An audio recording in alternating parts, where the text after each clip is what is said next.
분위기가 어제 최순실 씨가 검사한테 대통령한테 예의를 지키라고 얘기를 했거든요. 저런 분위기가 계속 좀 있나 봐요. 그렇죠. 실제 제가 볼 때는 탄핵을 반대하는 분들이 아마 예.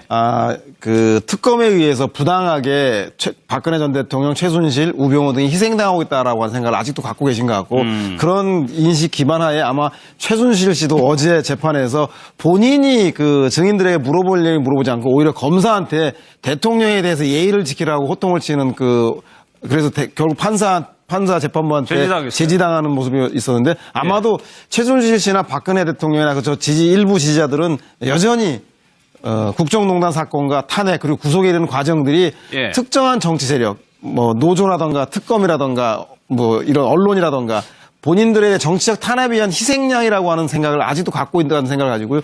그것을 정치권 재판 내내 가지고 가겠다는 전략이 아닌가 싶은 생각이 듭니다. 이런 장면이 할 수 있는 얘기입니까? 좀 이례적인 거 같습니다. 제가 보기에 저거는 상당히 문제죠. 저는 이게 본 적이 없어요. 최순실 재판 보면서 제가 이게 평생 못 본 경우 많이 봅니다. 그래서 이것도 처음 보는 저런 거는 거예요? 본 적 검사인데 어떻게 저렇게 예의를 지켜라 이런 식으로 하는 경우는 없습니다. 아니, 아니, 피고고 피의자잖아요. 피의자한테 왜 예의를 그러니까 평상시 다른 피의자한테 하는 거 동일하게 해야죠. 그러니까 이때 이제 검사가 목소리가 조금 올라갔다는 거거든요. 그럼 검사가 그럴 수 있는 거 아닙니까? 피의자를 신문하는 과정에서 목소리가 올라갈 수도 있는 거죠. 그런데 자기가 모셨던 대통령이니까 예의를 지키라.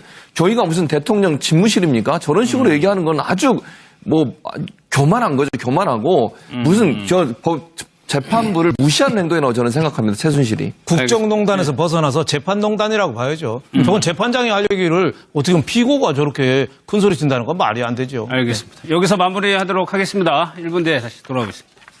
지지자들은 여전히 국정농단 사건과 탄핵 그리고 구속에 이르는 과정들이 특정한 정치 세력, 뭐 노조라던가 특검이라던가 뭐 이런 언론이라던가 본인들의 정치적 탄압에 의한 희생양이라고 하는 생각을 아직도 갖고 있다는 생각을 가지고요.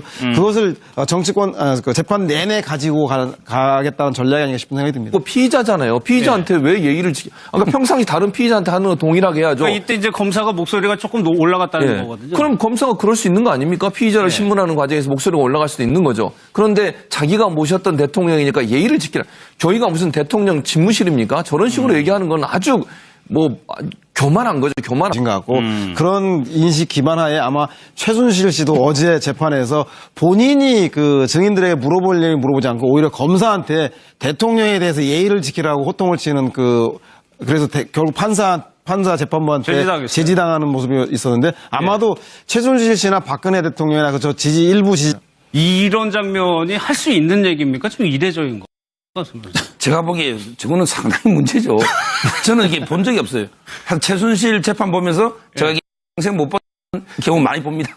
그래서 이것도 처음 보는 저런 거는 거예요? 본 적 검사인데 어떻게 저렇게 예의를 지켜라 이런 식으로 하는 경우는 없습니다. 아니, 피고고 분위기가 어제 최순실 씨가 검사한테 대통령한테 예의를 지키라고 얘기를 했거든요. 저런 분위기가 계속 좀 있나 봐요. 그렇죠. 실제 제가 볼 때는 탄핵을 반대하는 분들이 아마 그 특검에 의해서 부당하게 박근혜 전 대통령, 최순실, 우병우 등이 희생당하고 있다라고 하는 생각을 아직도 갖고 계신